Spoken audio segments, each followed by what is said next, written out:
Bom, conosco um convidado que tempo não conversava com ele, ele que tem uma passagem política muito legal, muito bacana, tem uma sua formação aí política no sindicalismo, trabalhou na área dos bancos, foi vereador, foi prefeito, foi deputado estadual, foi deputado federal e agora bate um papo comigo, José Alberto Reus Fortunati. Fortunati, muito bom dia, obrigado pela tua atenção aqui com a Acústica, tudo bem, meu amigo?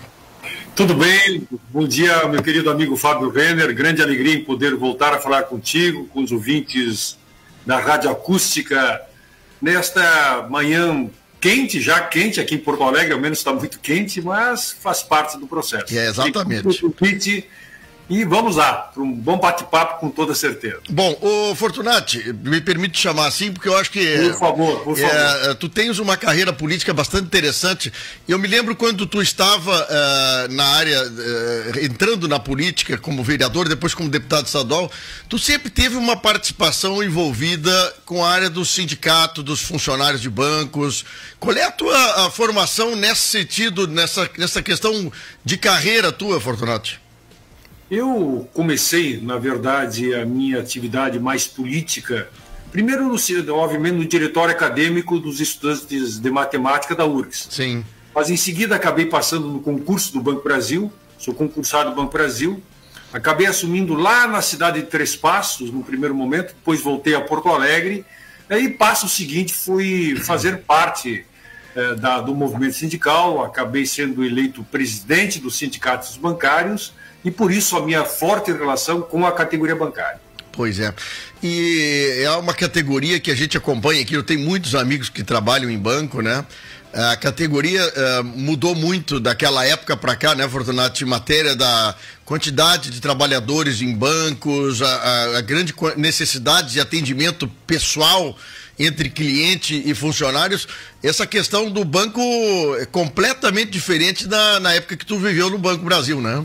Com certeza, Fábio. Para ter uma ideia, quando eu estava na presidência dos sindicatos bancários aqui de Porto Alegre e era membro da Executiva Nacional dos Bancários, que era uma organização que nós tínhamos em âmbito nacional, nós tínhamos em torno de 800 mil bancários no país. 800 mil bancários no país. 800 mil. O tempo passou, a evolução aconteceu, as agências até se multiplicaram, mas as novas tecnologias acabaram tomando conta dos bancos, o que é normal, enfim, faz parte do processo. Só para dar uma ideia aos ouvintes do Primeira Hora, hoje o sistema bancário brasileiro é o que tem a melhor tecnologia de informação do mundo. Que coisa, né? Que mais evoluiu, que realmente mais aprimorou o seu processo de informatização. E, consequentemente, o número de agentes acabou se multiplicando mais para postos de atendimento e hoje temos menos de 300 mil bancários no país. Então, veja como, na verdade, a situação mudou. Hoje, todo mundo pega o seu celular, entra no aplicativo e acaba fazendo operações pelo aplicativo. Facilitou a vida, indiscutivelmente, mas trouxe esse lado perverso, que obviamente, o aumento do desemprego na área bancária. Só para falar em banco, aqui o Banco Brasil, numa época nós tivemos 148 funcionários, se não me engano, na agência de Camaquã. Hoje deve ter mais ou menos 30 e poucos, viu? Só para ter uma ideia. Essa é a proporção nacional. Na verdade, a redução se deu de forma muito significativa, porque hoje o atendimento ele é muito mais online do que presencial. Eu mesmo que sou bancário, sou funcionário do Banco Brasil, eu tenho conta no Banco do Brasil e na Caixa Econômica Federal. E não me lembro a última vez que estive presencialmente, quer seja no Banco do Brasil ou na Caixa Econômica Federal. É uma coisa, mudou muito a nossa expectativa, a nossa vida com o banco. Hoje em dia é muito mais restrito a gente usar o computador, o celular para isso. Fortunati, tu tem uma passagem muito legal na Prefeitura de Porto Alegre. E tu tá sabendo todas essas mudanças, compromissos que os prefeitos estão assumindo, muitos serviços foram repassados para prefeituras, né? E os prefeitos cada vez assumindo mais compromisso e muitas vezes sem a contrapartida necessária. Eu queria te perguntar o seguinte, ser prefeito naquela época que tu foste, ser prefeito hoje, é mais fácil antes ou mais fácil hoje, hein? Não, na verdade, eu já enfrentei basicamente as mesmas dificuldades que os atuais prefeitos enfrentam, porque faz pouco tempo. O que é importante que o nosso internauta, quem nos ouve, perceba que quando a Constituição Federal foi aprovada, lá em 1988, significou um grande ganho para o Brasil, a chamada Constituição Cidadã, conforme Ulisses Guimarães a chamava, ela consolidou uma série de questões importantes, principalmente o chamado Pacto Federativo. Para dar uma ideia, meu caro Fábio, pela primeira vez na história do Brasil, nas histórias das constituições brasileiras, o ente município foi citado. Parece incrível. Nós já tínhamos municípios, mas nunca o ente município constava do texto constitucional. Pois bem, em 1988, consolidou a República nessa federação, União, Estados e Municípios, dando a cada um deles pressupostos básicos de responsabilidades e, ao mesmo tempo, a distribuição de recursos. De lá para cá, o que acabou acontecendo? Infelizmente, entre aspas, do ponto de vista financeiro, felizmente do ponto de vista das políticas sociais. Cada vez mais os municípios estão assumindo responsabilidades. Vou citar um exemplo para que o nosso ouvinte, nosso internauta compreenda. Na área da educação, vou pegar a área da educação. Sim. Depois da Constituição de 88, nós tivemos a LDB, aprovada em 96, e a partir dali, qual era a responsabilidade? Responsabilidade do governo federal, basicamente as universidades federais. Responsabilidade dos estados, o ensino médio, são as nossas escolas de ensino médio. Sim. Responsabilidade do município, naquele momento, eram 8 anos do ensino fundamental. Naquele momento, 8 anos do ensino fundamental. Pois o tempo passou, aí tivemos o Plano Nacional de Educação, que aumentou o ensino fundamental para 9 anos. Pois bem, os prefeitos tiveram que construir mais salas de aula, contratar mais professores, mais servidores de escolas, sem nenhum centavo novo. Sem nenhum centavo novo. Pois o Plano Nacional de Educação foi prevendo novas coisas. Até 2021, que é o ano de hoje, os municípios deveriam prever vagas para todas as crianças da chamada pré-escola, de 3 a 4 anos, 3 e 4 anos, ou seja, obrigatório que todas as crianças venham a cumprir. Sim, além da obrigação dos 8 anos, passou-se para 9 anos no ensino fundamental. Então, com isso, os prefeitos foram construindo escolas, foram construindo salas de aula sem nenhum retorno financeiro. E agora, até o próximo ano, os prefeitos terão que garantir 50% das vagas em creches, de crianças de 1 a 3 anos de idade. Eu pergunto, tem dinheiro novo? Não, é o mesmo dinheiro que é o chamado Fundeb. Então, isto na área da saúde, isto na área da assistência social. Cada vez mais os prefeitos e prefeitas acabam tendo que cumprir com novas atribuições sem a devida contraprestação financeira. Tu sabe, Fortunato, que aqui a gente tem uma audiência bastante grande de prefeitos da região e também ex-prefeitos, pessoas que foram já já tiveram a sua experiência como prefeito aqui, a prefeita Fábia Richter, o prefeito Silvio Rafaeli, que é aqui de Tapos, né? E o Silvio casualmente me contou ontem que quando foi aberto lá os ESFs das prefeituras, no caso lá de Tapos, por exemplo, eles tinham uma contrapartida do governo federal de apenas 1/4 do valor que eles gastavam. E eles tiveram que recorrer ao Supremo Tribunal Federal para que o município fosse ressarcido dos valores desses serviços contratados, que os municípios contrataram, e o que o governo federal repassou. Eu fiz um cálculo ontem por baixo, assim, sem correção, só Tapos vai receber, se tudo der certo e o governo pagar a conta, em vez de vai pagar 2,5 milhões só nesse programa novo, lá para Tapos. Então, realmente, o descompasso entre o que os municípios assumiram nos últimos anos e o que os governos repassaram é realmente uma outra coisa. Bom, deixa eu trocar a pauta para ti aqui. Nós queremos uma pauta para nós conversarmos um pouco contigo. Tu teve uma experiência no PDT, hoje tu está no PROS, é isso? Exatamente, hoje eu sou presidente estadual do PROS, do Partido Republicano da Ordem Social, que é um partido novo. Sim. O partido tem apenas 8 anos de existência, completou há 2 semanas atrás seus 8 anos. Está tentando se consolidar, Mesmo assim, nós temos uma bancada federal com 11 deputados e 3 senadores, que é mais ou menos o tamanho do Podemos, do PTB, do Solidariedade, do Avante lá em Brasília. Então, o PROS, ele tem esse tamanho, um tamanho de pequeno para médio em Brasília. Só que aqui no Rio Grande do Sul ele praticamente não existia. Então, a minha função, o meu papel foi de começar a viajar pelo Estado, conversando com as pessoas, organizando partido e, ao mesmo tempo, naturalmente, Fábio, começando a pensar nas eleições de 2022, porque as eleições estão se aproximando, não basta organizar partido, tu tens que organizar também uma nominata de pré-candidatos a deputado estadual e uma nominata de pré-candidatos a deputado federal. Para quê? Para que nós tenhamos condições de eleger pelo menos um federal, que é a nossa meta, e 2 estaduais. Para isso, nós temos que preencher uma nominata boa, buscarmos boas lideranças pelo interior do Estado, para que o quociente eleitoral possa ser atingido. Então, esse é o trabalho que eu estou desenvolvendo nesse momento. Bom, me diz uma coisa, vamos falar um pouquinho sobre das coisas que estão acontecendo no Estado e no Brasil. Eu queria que tu desse uma opinião, tu é um político já muito experiente, né? Nós agora temos uma eleição presidencial para o ano que vem e está aparecendo diversas figuras como candidatos. E obviamente se divulga muito alguns nomes, não é todo mundo que vai ser candidato, alguns nomes. O mais recente foi Sérgio Moro, candidato a presidente pelo Podemos. Pergunto o seguinte hoje, para o eleitor brasileiro,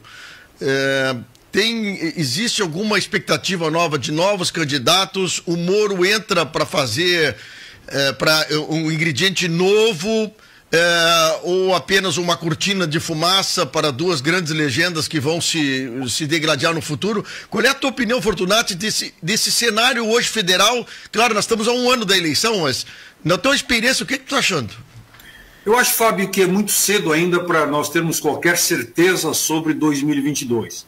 Eu tenho conversado com muita gente e fico um pouco impressionado com pessoas que, inclusive, têm experiência, que de forma muito categórica diz, teremos lá em 2022 um segundo turno entre Lula e o Bolsonaro, entre o ex-presidente Lula e o atual presidente Bolsonaro. Eu digo, pessoal, em política, cautela e caldo de galinha não fazem mal a ninguém, ao contrário, fazem um bem danado. Por quê? Porque é muito cedo. Na medida em que, como dizem, as abóboras ainda estão se acomodando sobre o caminhão. O que acabou acontecendo? Até um mês atrás, todo mundo afirmava, nós teremos um segundo turno entre Bolsonaro e Lula.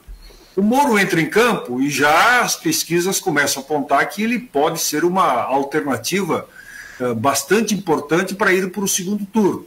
Mas isso está dado? Ainda não. Nós temos uma disputa que, infelizmente, está virando um grande fiasco nesse momento do PSDB, por causa do aplicativo, tal do aplicativo, mas não dá para subestimar nem a força do Dória, nem a força do Leite. Então, teremos aí, certamente, o candidato, seja Dória, seja Leite, um candidato muito competitivo. Não podemos esquecer que o Ciro continua em campanha. A gente acaba esquecendo do Ciro Gomes, porque ele já se tornou um candidato habitual. Mas ele tem força, ele tem um percentual que pode crescer. Mudou, inclusive, de marqueteiro. Buscou hoje um dos grandes marqueteiros do país, que é o João Santana. Então, está preocupado. O que começa a acontecer? Há uma expectativa. Se Rodrigo Pacheco, que é o presidente do Senado, será ou não pré-candidato pelo PSD.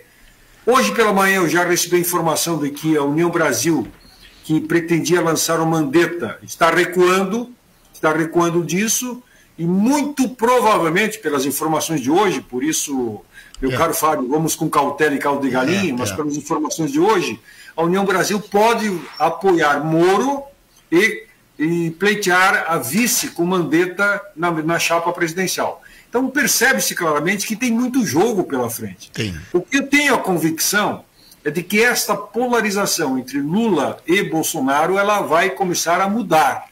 Para onde? Não sei. Mas a entrada de Moro já mostra isso. A entrada do Sérgio Moro já mostra que, já não é mais uma disputa entre 2. Agora apareceu o terceiro. Quando tivermos a definição do PSDB... O PSDB tem muita força historicamente, 2 governadores bastante atuantes, isso vai colocar 4 candidatos muito competitivos. Então, cautela e caldo de galinha, vamos analisando passo a passo. Deixa eu te perguntar uma coisa aqui na pauta, me traz um assunto que eu também eu realmente sou ignorante em algumas coisas e essa questão da política me chateia bastante, né?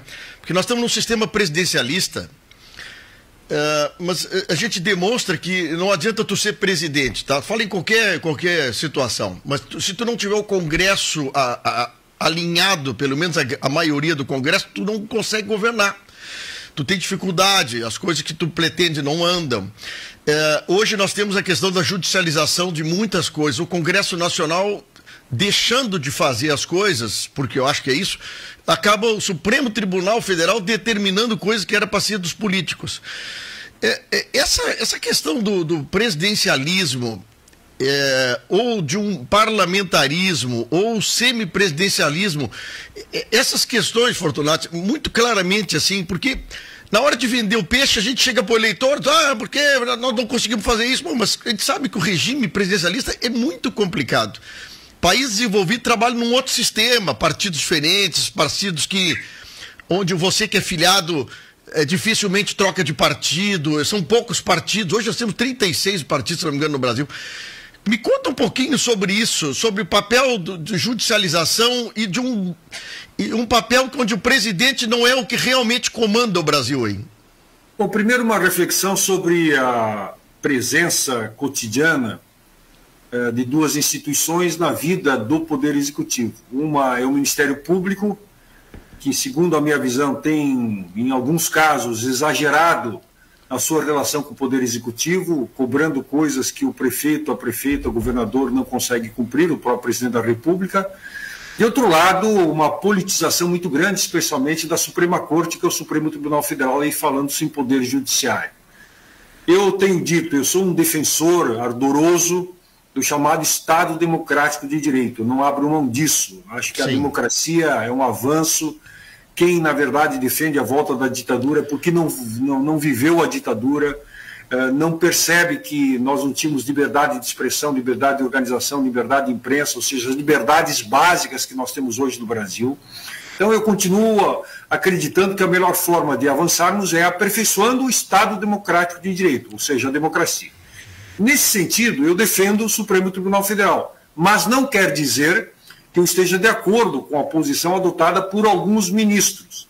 Eu acho, Fábio, que em alguns ministros se portam muito mais como militantes partidários do que realmente como ministros da Justiça, como ministros do Poder Judiciário. Eu estive no ano passado, e até o início desse ano, fazendo mestrado em Ciência Política lá em Portugal.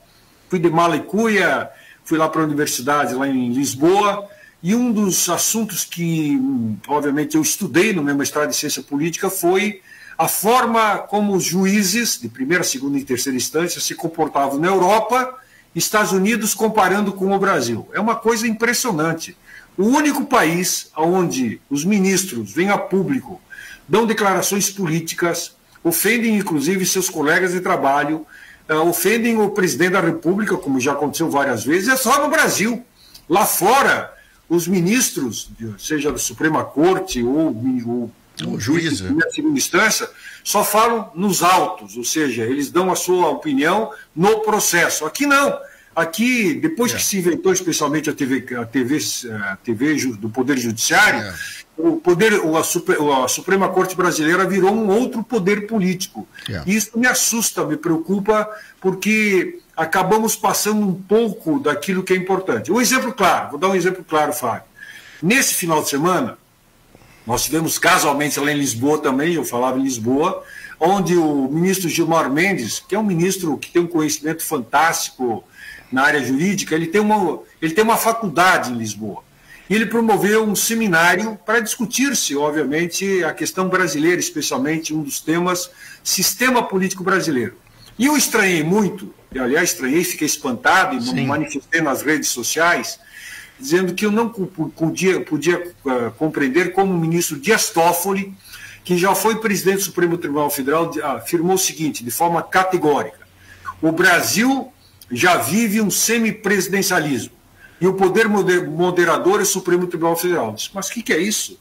O ministro do Supremo Tribunal Federal rasgando a Constituição brasileira? Eu não consigo compreender. Só para dar uma explicação para os nossos amigos da Rádio Acústica do Primeira Hora.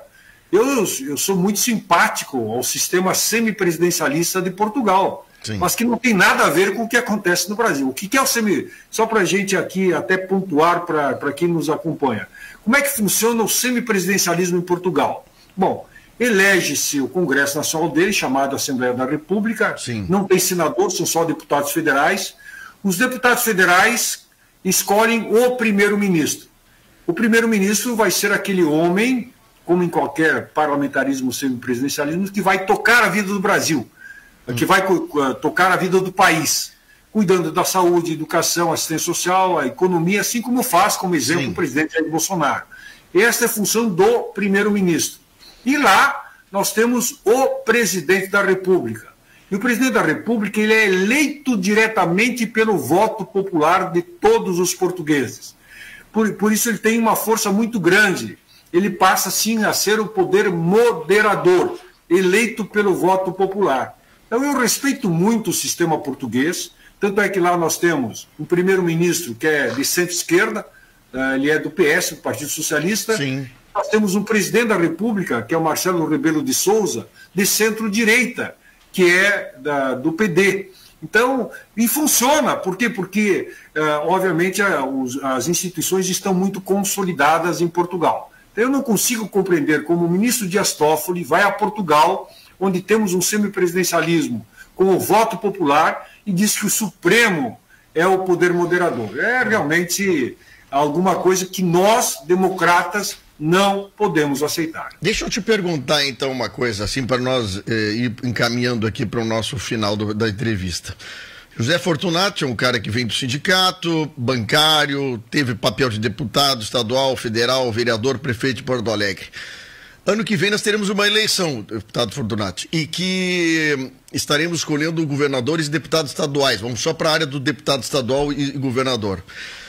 Me dá uma assim, francamente, qual é uma coisa interessante que aconteceu no governo Eduardo Leite e uma coisa que o senhor não gostou ou que não foi boa?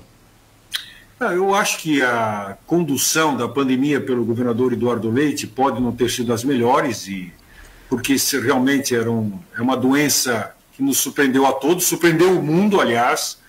Os mecanismos para tratar sobre essa doença, especialmente no início, eram completamente desconhecidos, então havia uma preocupação muito grande de que o aumento da pandemia poderia levar ainda a mais mortos em todo o mundo, e o número de mortos realmente foi muito grande. E eu acho que o governador Eduardo Leite tratou de uma forma muito correta, montando, na verdade, um grande comitê, onde participavam especialistas, infectologistas, médicos de várias áreas, empresários, sindicato dos trabalhadores, que acabaram discutindo durante longo tempo as chamadas bandeiras. E isto acabou norteando de uma forma bastante razoável a discussão no Rio Grande do Sul. Eu discordo do excesso de fechamento, mas reconheço que, diante das necessidades, o comitê acabou atuando de forma adequada. Então, esse é um dado interessante que eu acho positivo. O dado que eu não concordo com o governador é a privatização da Corsan. Eu acho que a água é um bem essencial, ele é fundamental para os nossos municípios. A Corsan, para quem não sabe, ela faz o chamado equilíbrio financeiro, buscando recursos de todo o estado para fazer especialmente investimentos em pequenas cidades que não teriam condições de fazer as obras necessárias para ter uma água potável adequada, que é uma compensação que a Corsan faz. Então, esse é um ponto que eu tenho uma discordância com o governador Eduardo Leite. Esse assunto da água, eu vou lhe dizer que nós já recebemos aqui a direção da Corsan, o pessoal do Sindiágua, aí, que é o pessoal representando os funcionários. Eu falo muito com os prefeitos da região aqui, Fortunato, porque nós temos cidade como Camaquã, que é altamente rendável, mas já temos a vizinha Arambaré, que é deficitário a função. Eu vou lhe dizer também que a minha opinião, não tem opinião. É realmente complicado, é um assunto delicado.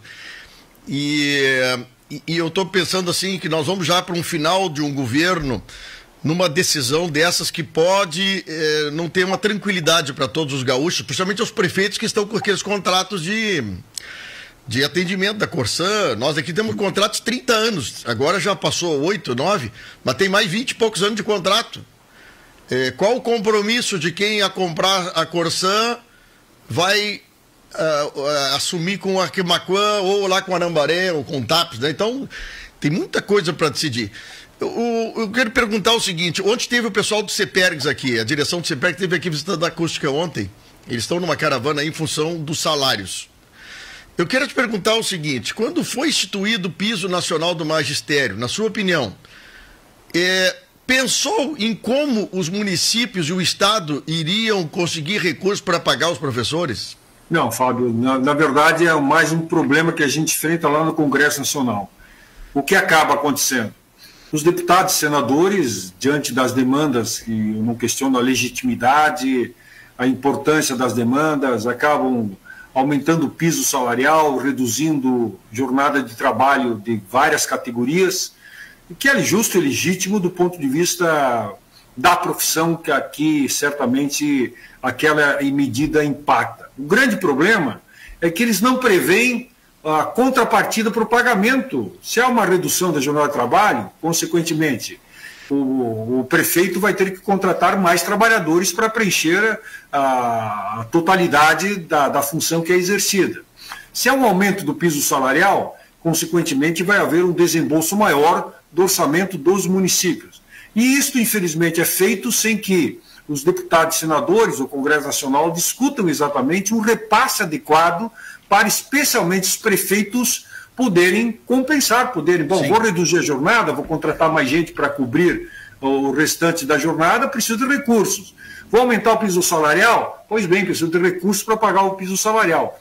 Então, as leis que são muitas vezes aprovadas lá em Brasília, elas não dizem respeito à realidade financeira dos municípios, especialmente em época de crise, como nós estamos vivendo, desemprego crescendo, a contribuição caindo assustadoramente, porque nós dependemos de uma economia saudável para que a arrecadação de tributos realmente aconteça de uma forma bastante ponderável, e isso não acontece no momento. Sim. Mas aí o que acaba acontecendo? A lei é aprovada, sancionada, aí o Ministério Público cobra do prefeito, se o prefeito não cumprir, ele é acusado de improbidade administrativa, tem processo contra ele, ou seja, vira realmente uma situação muito difícil, muito difícil.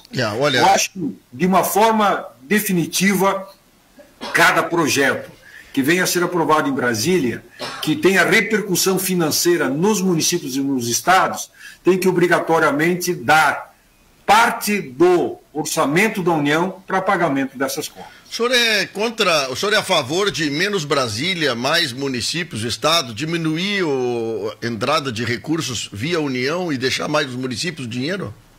Com certeza. Vamos lá pensar de uma forma muito concreta. Certamente os nossos ouvintes da Rádio Acústica, do Primeira Hora, sabem que a grande maioria dos serviços prestados pelo poder público estão no município. É isso que acontece. Nós vamos procurar saúde pública, educação pública, nós vamos procurar assistência social, a troca da lâmpada, asfalto, saneamento básico, tudo isso acontece no município. Então, vou dar um dado importante para quem ainda não conhece. De tudo que o Brasil arrecada, de tudo que nós pagamos, porque todo mundo paga tributos. Eu até digo, as únicas pessoas que não pagam tributos são as pessoas em situação de rua, os moradores de rua. Todos os demais, por menor poder aquisitivo que tenham, mas eles indo lá no mercado, comprando alguma coisa, ele está pagando tributo, mesmo que ele não saiba, ele paga tributo. Então, todos pagamos tributos. De tudo que é arrecadado no Brasil, 56%, ou seja, a parte do leão, fica em Brasília, vai para Brasília e fica em Brasília. E vamos para outro extremo. Nós temos 5.700 municípios no Brasil. Camaquã, Arambaré, Pelotas, Porto Alegre, enfim, são 5.700 municípios do Brasil. Unindo tudo que os municípios recebem, é apenas 18%. Apenas 18%. Por isso, sou favorável, sim.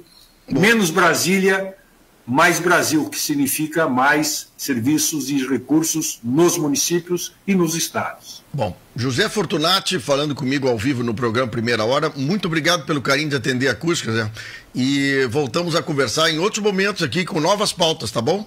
Com certeza, Fábio, agradeço a oportunidade, agradeço o convite, é uma grande alegria, uma enorme satisfação poder te reencontrar, poder conversar com os milhares de ouvintes da Rádio Acústica do Primeira Hora E assim que for possível, voltaremos para continuarmos refletindo sobre nosso Estado, nosso Brasil, esse momento tão complexo e o futuro. Um grande abraço. Obrigado. Que Deus abençoe a todos e bom trabalho, Fábio. Valeu, muito obrigado, Zé.